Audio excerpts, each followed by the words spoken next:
Welcome, everybody, to another deep dive. I'm really glad you're joining us today because we have a fascinating stack of notes to go through. We're focusing on the really crucial early development of the Samoyed breed. Yeah, it's a critical period, honestly. Yeah. And we have a lot of great material to cover. We really do. But I want to start by setting the stage for you. Picture this. You are holding your phone, recording a video that basically, every single new owner of this breed ends up filming in those first few weeks. Oh, I know exactly the video you're talking about. Right. You're looking at a tiny puppy that genuinely resembles a moving snowball. We are talking about an impossibly soft coat, bright alert eyes, that little curled tail over the back, and the famous Samoyed smile already starting to show up. It's weaponized cuteness. It really is, and it's doing what puppies do, you know. It barks, you laugh, it jumps up and grabs at your sleeve, and you laugh at that too. It playfully grabs the grooming brush right out of your hand and refuses to sit still. And honestly, the footage is just incredibly adorable. Yeah, it is the kind of video that gets 100 likes immediately.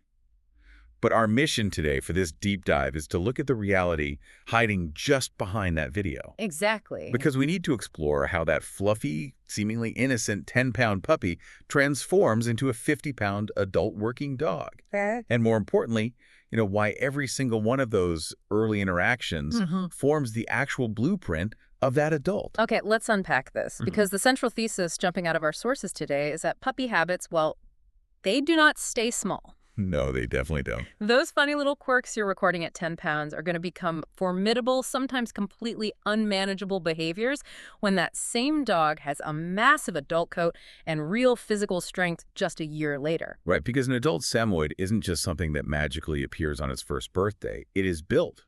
Like, it was built one routine at a time. Just step by step. Exactly. One single brush stroke, one calm greeting at the door, one short leash walk.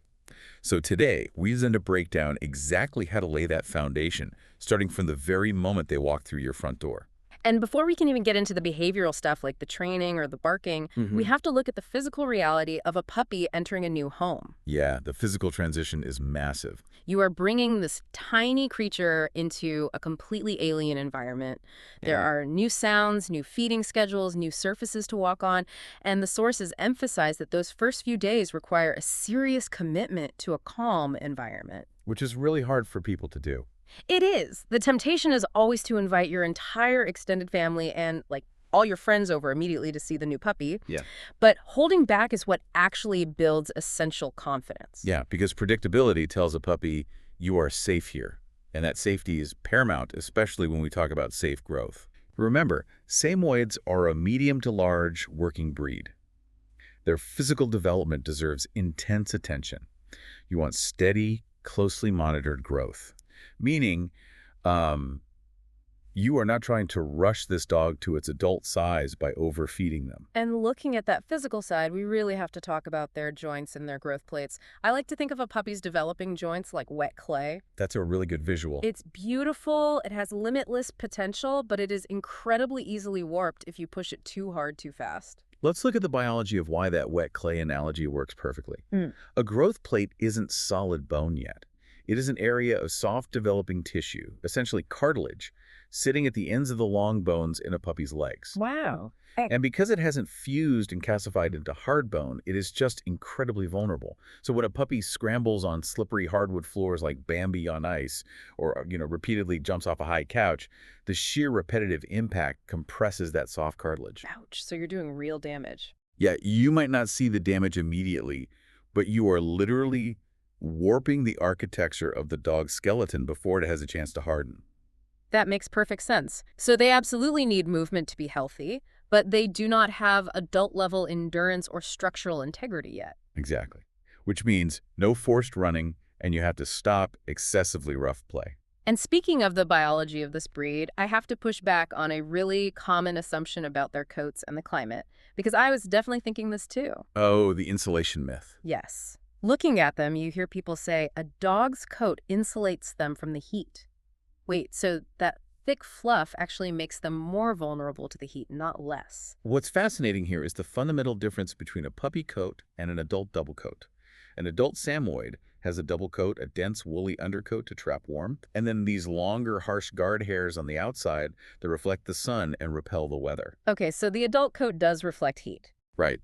But the puppy coat lacks those harsh guard hairs. It is essentially pure down. So instead of reflecting the heat, that fluffy puppy coat traps their own body heat and the ambient heat right against their skin. Oh, wow. So it's basically like wearing a down jacket in the summer. Exactly. Yeah. Body condition and temperature regulation are intimately linked, and fluffy puppies genuinely struggle to regulate their temperature because their coat just isn't functioning like an adult's yet. That changes the entire perspective on summer playtime. As an owner, you have to actively manage hidden hazards right from week one. You really do. High humidity, hot pavement that can burn their paw pads, or even just a lack of shade in the backyard. Those aren't just uncomfortable for a puppy, they are straight up dangerous. And you have to know the severe warning signs of heat distress. If your puppy is exhibiting excessive panting that won't calm down, weakness, heavy drooling, vomiting, or, in the worst case, collapse, that is not a wait-and-see situation. That have to drop everything moment. Yes. That requires urgent veterinary attention. You have to advocate for them, because a working breed puppy will often try to play right through the danger zone until they literally drop. Man, that's intense. And managing that specific heat-trapping puppy coat requires physical intervention from you, the owner, which leads directly into what our sources highlight as arguably the single most important section we are covering today, which is grooming. Oh, absolutely. It's huge. Reading through these notes, this turns out to be the ultimate test of trust between you and the dog. It really is, and it cannot be an afterthought.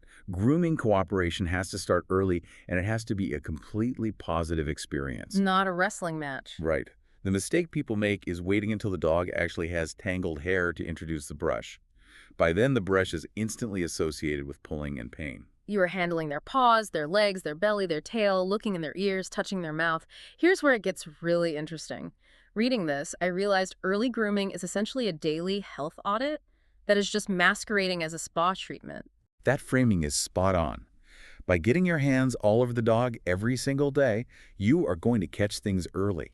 You will feel a subtle skin irritation under all that fluff. Right, before it becomes a massive infection. Exactly. You will spot a parasite like a tick, you will notice a small scratch, or you'll feel if they pull their leg back because a specific joint is sore. You miss all of that critical data if you aren't regularly parting the hair and touching the skin. And the sources are also very clear about the mechanics of how mats form in a Samoyed coat. They form surprisingly fast, and a matted coat makes grooming stressful, painful, and exhausting for everyone involved. Think about what is happening biologically as they grow.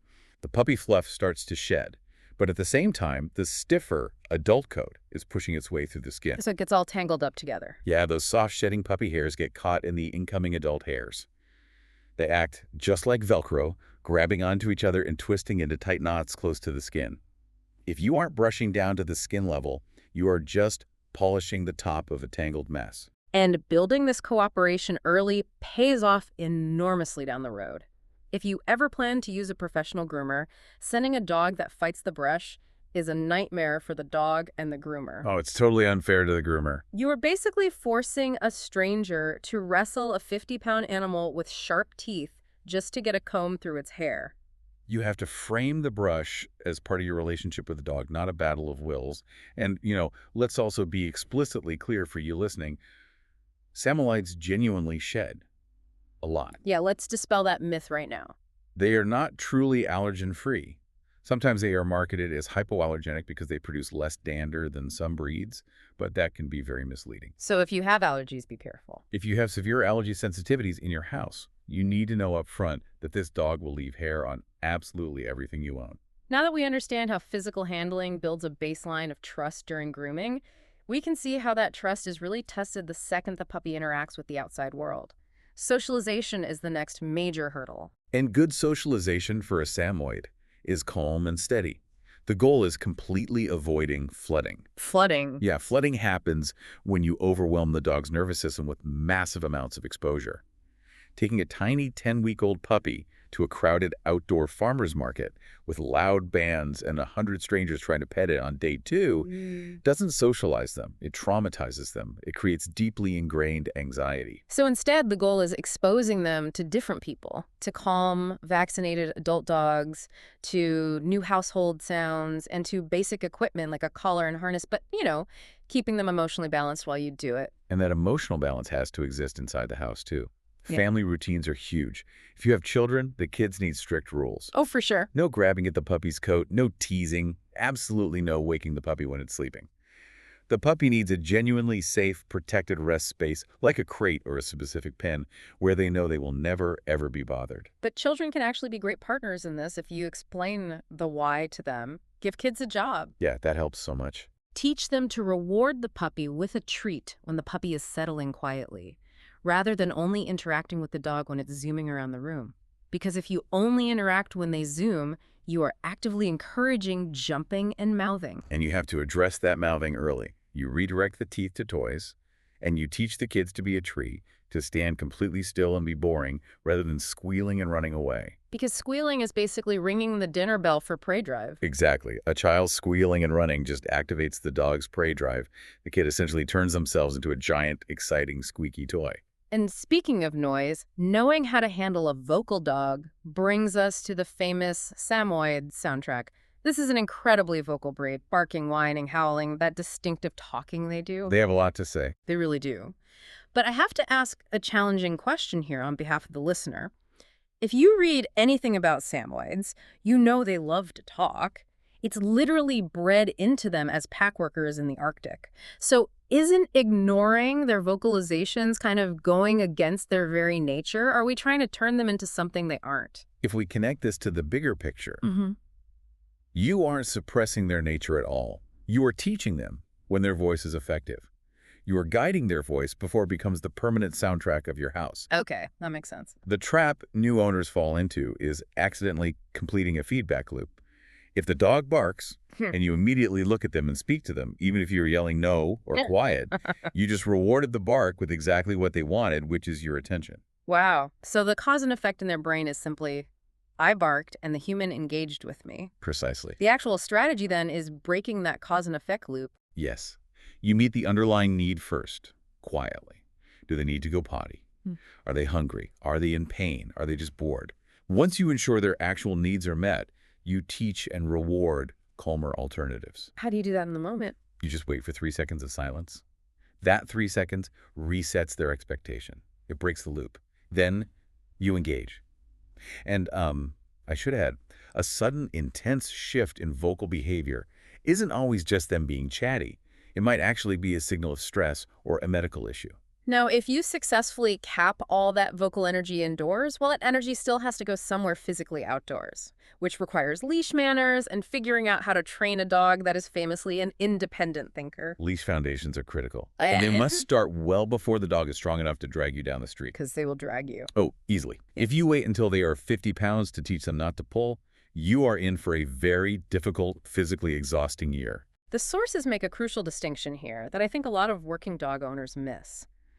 Your everyday leash manners, walking nicely on a sidewalk to go potty, must be kept entirely separate from any structured pulling activities you might do later. Yeah, we are talking about things like sledding or canicross. Canicross is the cross-country running, right? For those unfamiliar, canicross is where you are tethered to your dog and they are actively pulling you forward as you run. You have to teach the dog that a flat collar means we walk politely next to each other, but a pulling harness means you can use your genetic instincts to pull. And achieving that kind of nuance comes down to your training style. Samoyeds are highly intelligent, but they get bored so quickly with repetitive drilling. They really do. They see right through it. If you ask them to sit 20 times in a row, by the 5th time, they're going to look at you like you're crazy. Training has to be short, positive, and engaging. Harsh corrections don't build a better working dog. They just erode trust. Think about the psychology of an independent working breed. Historically, these dogs were bred to pull sleds across dangerous, unpredictable Arctic ice. Right. If a musher gave a command to run forward, but the dog sensed weak ice ahead, the dog was expected to disobey the command to save the team. They were bred to make their own decisions, not to blindly obey. It sounds like training this breed isn't about breaking their independence. It's about negotiating a treaty with a very smart roommate. That is exactly what it is. So how do you balance that historical instinct to make their own choices with the modern necessity of needing them to walk politely past a coffee shop on a crowded sidewalk? Well, their independence is a feature, not a bug. It's a trait to be shaped through excellent routines and genuine, high-value rewards, not overridden with physical force. You build early skills, a rapid response to their name, the foundations of coming when called, a solid drop it and leave it. Just making it worth their while. Yeah, you make cooperating with you the most rewarding option available to them in any given environment.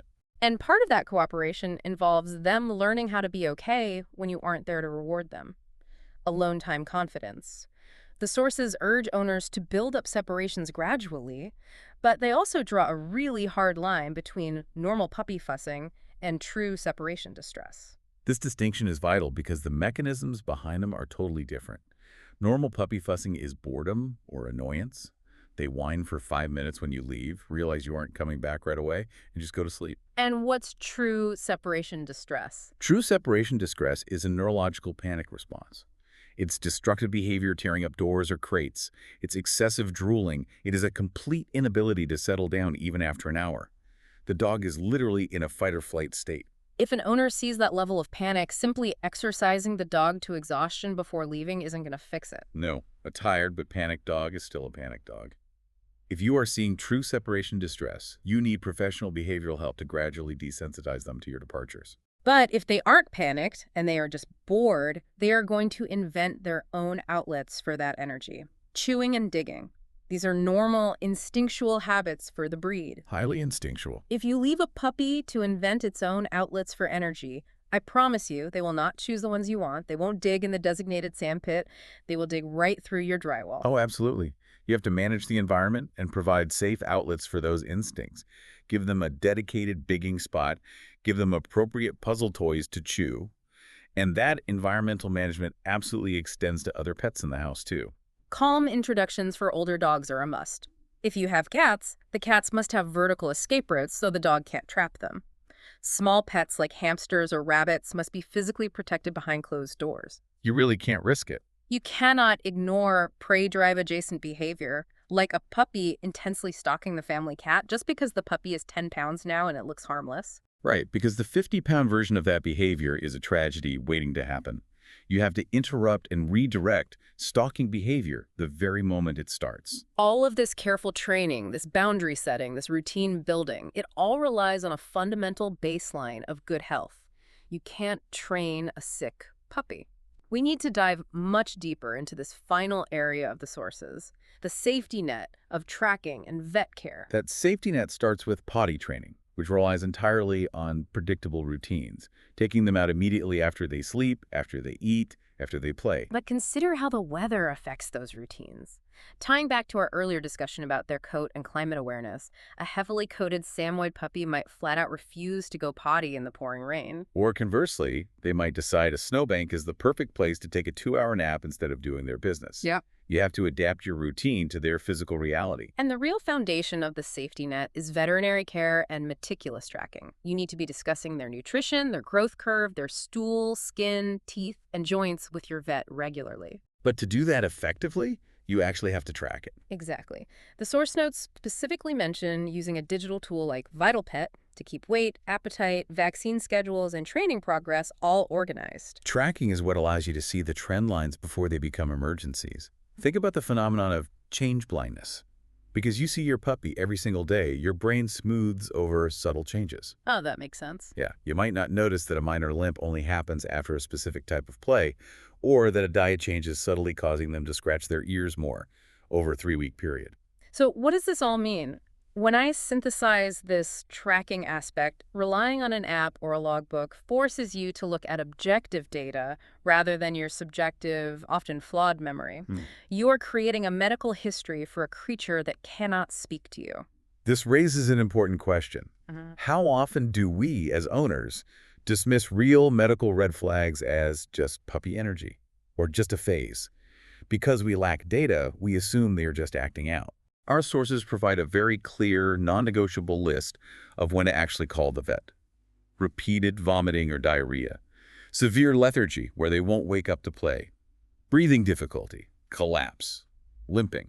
A sudden, unexplained change in behavior, like a normally friendly dog suddenly growling when touched, or severe pain. The point of listing those out isn't to create anxiety for you, the listener. It's to provide clarity. It's to protect your puppy's development by giving you the confidence to say, no, this isn't normal. I have the data and I need a professional. Knowledge is the antidote to anxiety. When you know the mechanisms of how your dog is developing, You just don't have to guess. Let's synthesize this journey. We started with that cute video on your phone, the tiny barking, the leash tugging, the grabbing of the grooming brush. We now know the biological and psychological reasons why every single one of those adorable puppy behaviors is actually a preview of the adult dog. It's all connected. The adult 50-pound Samoyed is built one routine, one calm boundary at a time. Proactive shaping rather than reactive fixing. That is the core lesson here. Whether you are preparing to bring a puppy home tomorrow or you are just fascinated by how canine behavior develops, you guide the clay while it's wet before those physical and behavioral patterns harden permanently. I couldn't agree more, and I think that's a perfect takeaway for everyone listening. But I do want to leave you with a final thought to mull over, building on the closing remarks of our source text. Oh, go for it. We have spent this entire deep dive talking about the external routines, the leash skills, the grooming brush, the training boundaries, the socialization checklists, all the things you do with this Arctic worker to shape it from the outside. But consider the internal fuel required for this immense physical transformation. How exactly do the specific, seemingly small nutritional decisions you make at the food bowl today quietly dictate the structural growth of those fragile joints, the resilience of their skin, and the very physical makeup of the adult dog tomorrow? Wow, that is a brilliant point to end on. We focus so much on the external behavior, we completely forget about the internal biology fueling it. And with that, we will wrap up today's deep dive. Next time you see a video of a fluffy moving snowball terrorizing a hairbrush, you'll know exactly what is actually at stake beneath all that fluff. Thanks for joining us, and keep exploring.